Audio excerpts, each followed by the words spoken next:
नमस्कार। एक बार फिर से बहुत बहुत स्वागत है आप सभी का परीक्षा वर्ल्ड के इस यूट्यूब चैनल में।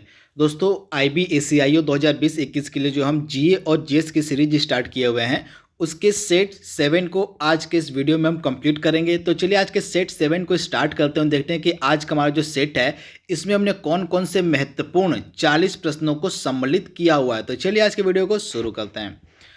पहला महत्वपूर्ण प्रश्न आपके सामने है, 2022 का जो फुटबॉल विश्व कप होगा उसकी मेजबानी कौन सा देश करेगा। काफी इंपॉर्टेंट प्रश्न है।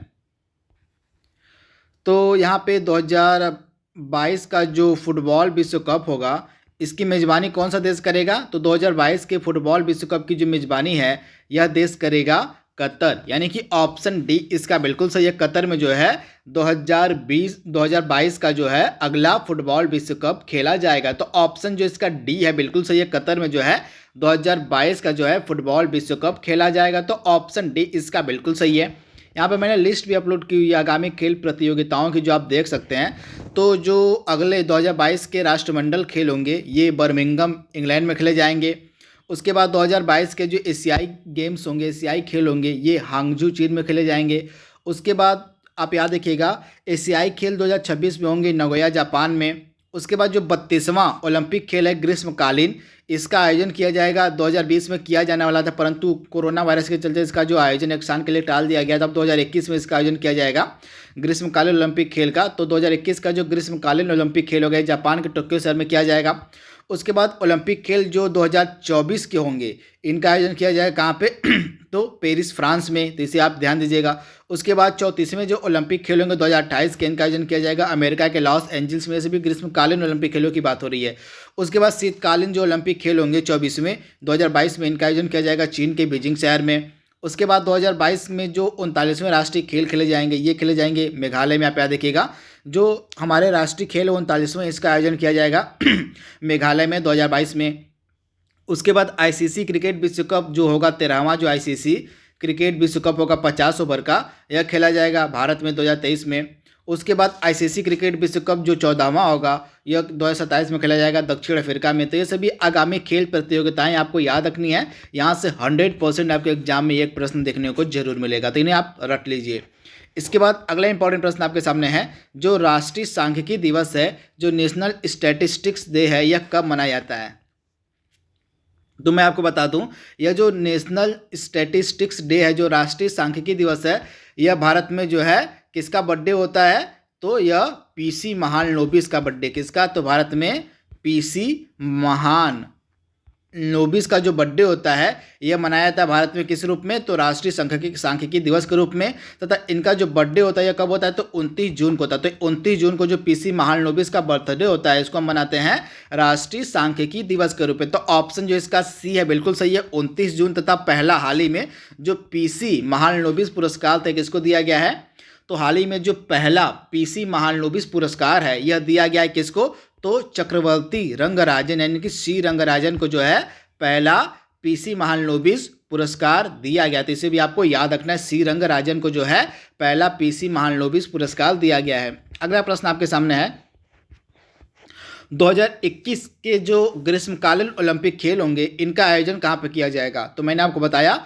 जापान के टोक्यो शहर में जो है 2021 के ग्रीष्मकालीन ओलंपिक खेल खेले जाएंगे। तो राइट आंसर आपका जाएगा टोक्यो। अगला प्रश्न है, इंडियन स्पेस रिसर्च ऑर्गेनाइजेशन यानी कि इसरो का मुख्यालय आपको बताना है।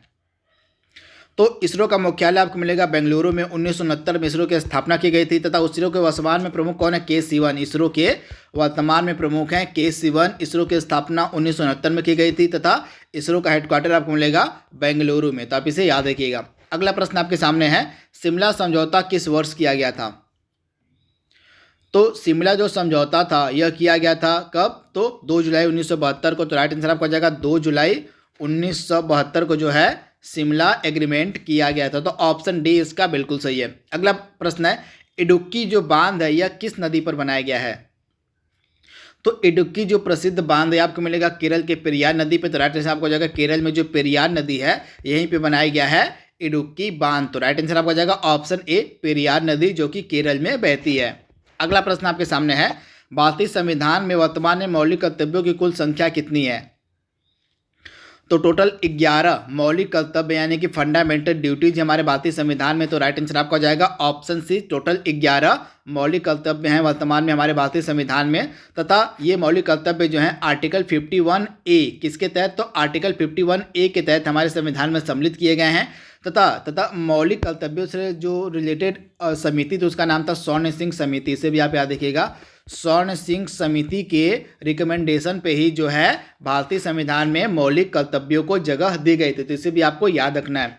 अगला प्रश्न आपको बताना है कि दिए गए ऑप्शंस में से कौन सी नदी जो है सिंधु की सहायक नदी है।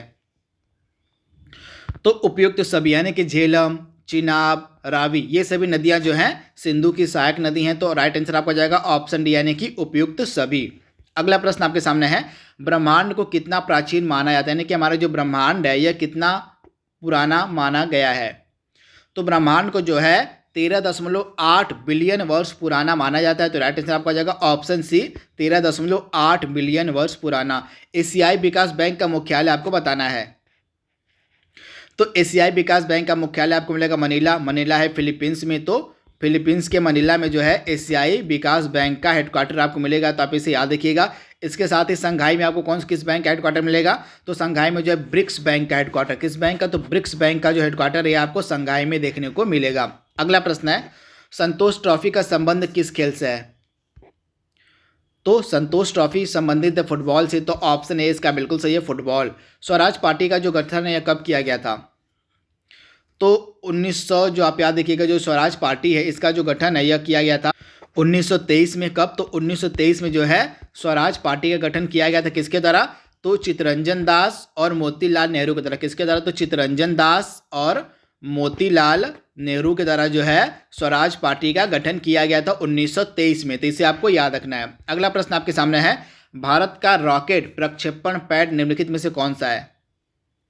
तो तीनों ही श्रीहरिकोटा आपको मिलेगा आंध्र प्रदेश में, तिरुवनंतपुरम आपको मिलेगा केरला में, और उड़ीसा। ये तीनों जो हैं आपको मिलेंगे भारत के रॉकेट प्रक्षेपण पैड, यानी कि ऑप्शन डी इसका बिल्कुल सही है। अगला प्रश्न है, मिट्टी के अध्ययन को क्या कहा जाता है।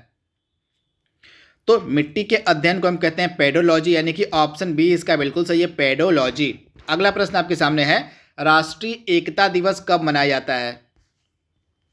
तो राष्ट्रीय एकता दिवस जो है प्रतिवर्ष 31 अक्टूबर के दिन मनाया जाता है। यह बर्थडे होता है भारत में किसका, सरदार वल्लभ भाई पटेल का। सरदार वल्लभ भाई पटेल का जो जन्म दिवस होता है 31 अक्टूबर, इसको हम राष्ट्रीय एकता दिवस के रूप में मनाते हैं। अगला प्रश्न है, यहाँ पे एकता दिवस होगा, तो राष्ट्रीय जो एकता दिवस है उसको हम मनाते हैं 31 अक्टूबर के दिन। इसे आप ध्यान दीजिएगा। अगला प्रश्न है, विश्व का पहला कैशलेस देश कौन सा है।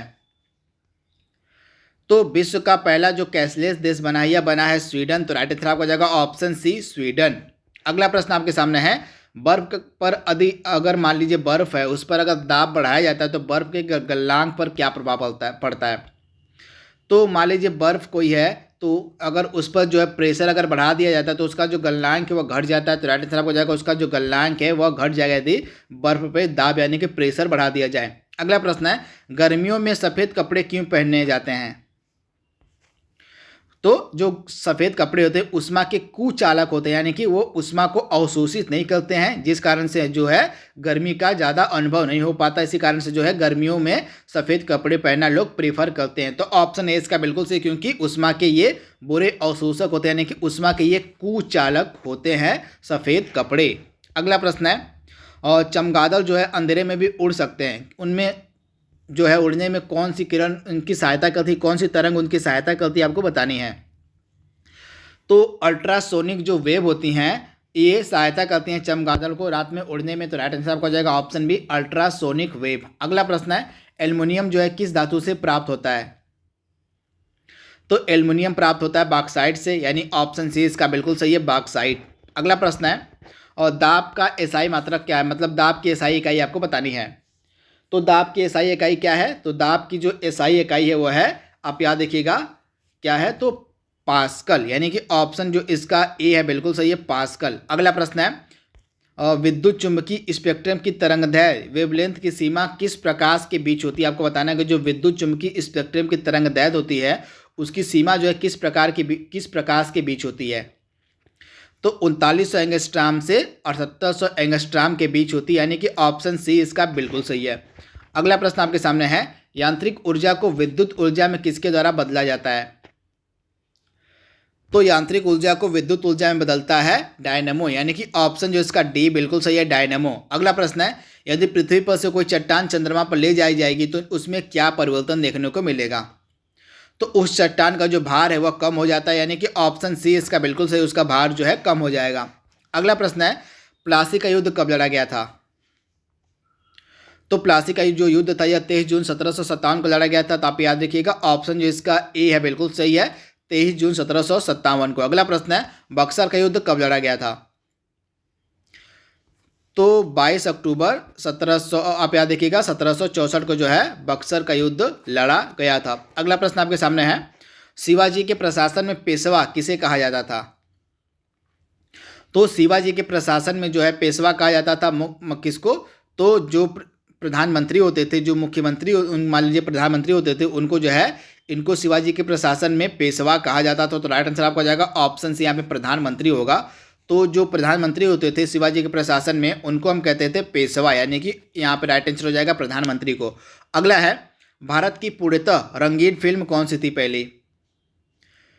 तो भारत में निर्मित जो पहली रंगीन फिल्म थी इसका नाम था किसान कन्या, यानी कि ऑप्शन ए इसका बिल्कुल सही है, किसान कन्या। अगला प्रश्न है, प्रथम वियना सम्मेलन कब हुआ था? तो पहला जो वियना कन्वेंशन हुआ था, प्रथम जो वियना सम्मेलन था यह हुआ था 1815 ईस्वी में। तो राइट आंसर आपका हो जाएगा 1815। अगला प्रश्न है, किस देश को यूरोप का मरीज कहा जाता है? तो यूरोप का मरीज हम कहते हैं टर्की को। टर्की की राजधानी आपको मिलेगी अंकारा, तो इसे आप याद रखिएगा। अगला प्रश्न आपके सामने है, और यूके के ब्रेग्जिट सचिव के रूप में किसे नियुक्त किया गया है? तो यूके के ब्रेग्जिट सचिव के रूप में जो है नियुक्त किया गया स्टीफन बार्कले को। तो राइट आंसर आपका हो जाएगा स्टीवन बार्कले, यानी कि ऑप्शन बी इसका बिल्कुल सही है। अगला प्रश्न है, जो है भारत जो है G20 शिखर सम्मेलन की जो मेजबानी है कब करेगा? तो भारत 2023 में जो है G20 शिखर सम्मेलन की मेजबानी करेगा। 2021 में करेगा इटली, 2022 में करेगा इंडोनेशिया। तो इसे भी आपको याद रखना है। अगला प्रश्न है, और निम्नलिखित में से किसने रक्त समूह की खोज की थी? तो ब्लड ग्रुप्स यानी कि रक्त समूह की जो खोज है यह किसके द्वारा की गई थी? तो रक्त समूह की जो खोज है यह की गई थी किसके द्वारा? तो कार्ल लैंड स्टीनर के द्वारा, यानी कि ऑप्शन सी इसका बिल्कुल सही है, कार्ल लैंड स्टीनर। अगला प्रश्न है, सार्वजनिक परिवहन निःशुल्क सेवा की पेशकश करने वाला विश्व का पहला देश कौन सा है? तो सार्वजनिक परिवहन निःशुल्क सेवा की पेशकश करने वाला विश्व का पहला देश बना था लग्जमबर्ग, यानी कि ऑप्शन ए इसका बिल्कुल सही है, लग्जमबर्ग। अगला प्रश्न आपके सामने है, किस शहर को आर्किटेक्चर की पहली यूनेस्को विश्व राजधानी घोषित किया गया है? तो आर्किटेक्चर की पहली यूनेस्को विश्व राजधानी घोषित किया गया है रियो डी जनेरियो को, यानी कि ऑप्शन ए इसका बिल्कुल सही है, रियो डी जनेरियो। अगला प्रश्न है, निम्नलिखित में से कौन सा सबसे भारी संचार उपग्रह है? तो दिए गए ऑप्शंस में से सबसे भारी संचार उपग्रह है GSAT 11, यानी कि ऑप्शन ए इसका बिल्कुल सही है, GSAT 11। अगला प्रश्न आपके सामने है, किस देश की सरकार ने हाल ही में 200, 500 और 2000 रुपए के भारतीय नोट पर प्रतिबंध लगाया है? तो नेपाल की गवर्नमेंट ने यह कदम उठाया था। तो ऑप्शन ए इसका बिल्कुल सही है, नेपाल। अगला प्रश्न है, RBI का जो गवर्नर वर्तमान में कौन है? तो रिजर्व बैंक ऑफ इंडिया के वर्तमान में गवर्नर हैं शक्तिकांत दास, यानी कि ऑप्शन डी इसका बिल्कुल सही है, शक्तिकांत दास। आज का अगला प्रश्न हमारा है, UPSC यानी कि यूनियन पब्लिक सर्विस कमीशन के नए चेयरमैन कौन बनाए गए हैं?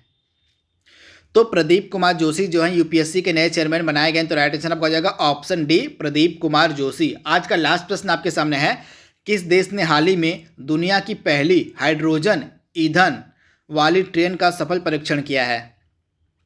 तो दुनिया की पहली जो हाइड्रोजन ईंधन वाली ट्रेन है इसका सफल परीक्षण किया गया जर्मनी के द्वारा। तो राइट आंसर आपका हो जाएगा जर्मनी। तो दोस्तों आज का हमारा जो सेट था IBSC-IO 2020-21 के लिए, उसके सेट 7 को हमने कंप्लीट कर लिया है। जल्दी मिलेंगे हम इसके अगले भाग में, तब तक के लिए thank you, thanks for watching, thank you.